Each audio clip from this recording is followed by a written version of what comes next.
Indonesia, negara kepulauan terbesar di dunia, dengan 280 juta penduduk, kekayaan alam melimpah, dan pertumbuhan ekonomi yang konsisten. Tapi bisakah negeri ini menjadi negara superpower baru di tahun 2045? Dari ekonomi yang menggeliat hingga tantangan korupsi yang menghantui, mari kita telusuri potensi dan hambatan Indonesia menuju panggung global. Ekonomi Indonesia kini berada di peringkat 7 terbesar dunia, dengan GDP 1,4 triliun dolar pada 2023, diproyeksikan tembus 2 triliun dolar di 2025, menurut IMF. Sebagai anggota G20, Indonesia unggul di sektor 1. Perdagangan ekspor mencapai 292 miliar dolar pada 2023, dengan andalan batubara, CPO, dan nikel, bahan kunci baterai mobil listrik. 2. Investasi proyek Ibu Kota Nusantara menarik investasi 25 miliar dolar pada 2024, simbol ambisi infrastruktur hijau. 3. Ekonomi digital, nilainya capai 77 miliar dolar pada 2025, dipimpin Gojek, Tokopedia, dan startup unicorn lainnya.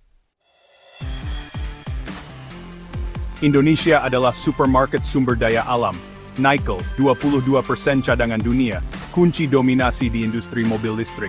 Energi, produsen batubara kedua terbesar global dan LNG kelima terbesar. Biodiversitas, pemilik 10% hutan hujan dunia. Tapi, kekuatan ini juga rentan. Deforestasi masih terjadi, 114.000 hektar hilang di 2023, dan ekspor bahan mentah seperti nikel perlu diimbangi dengan industrialisasi hilir. Dengan 70% populasi usia produktif pada tahun 2025, Indonesia punya bonus demografi. Tapi, 53% tenaga kerja masih lulusan SMA ke bawah, menurut BPS 2023. Pemerintah berupaya lewat program Kartu Prakerja dengan 18 juta penerima sejak 2020.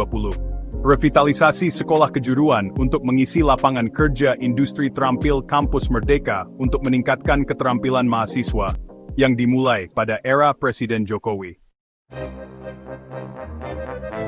Tantangan terbesar Indonesia bukan di luar, tapi di dalam, yaitu korupsi. Skor indeks korupsi Indonesia berada di posisi 34 dari 100 menurut Transparency International 2023, peringkat 115 dari 180 negara, artinya tingkat korupsi di Indonesia bisa dibilang buruk.